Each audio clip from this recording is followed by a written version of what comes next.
Nasa kustodiya na po ng Saudi Arabia Police ang Pilipinong driver ng tanker na sumabog sa Saudi kamakailan. Labis naman ang pag-aalala ng kanyang makaanak dito sa Pilipinas. May live report si Oscar Oida. Oscar?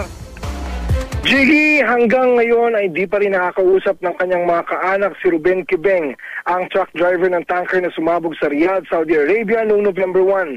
23 ang namatay kasamang isang Pinoy sa naturang gas explosion.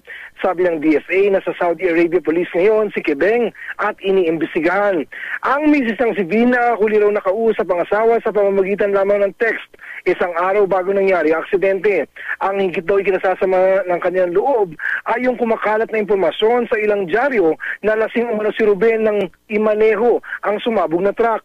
Hiling ng pamilya Kibeng makausap sana nila si Ruben at alam daw kasi nilang pinagdadaanan ito ngayon ay hindi biro, kaya kung mabibigyan daw sana nila ito ng pampalakas ng loob pag nakausap nila. Bukod sa pamilya Kibeng, Jiggy, nagpunta rin sa OWA ang ilan pang kaanak ng iba pang driver na kasamahan ni Ruben sa trabaho. Sana daw ay mapauwi na sa bansa ang kanilang mga mahal sa buhay sa lalong madaling panahon. Ayon naman sa OWA, Jiggy, nakikipag-ugnayan na sila sa iba pang ahensya ng gobyerno para sa karampatang tulong na kakailanganin ng mga kaanak ng mga apektadong OFW.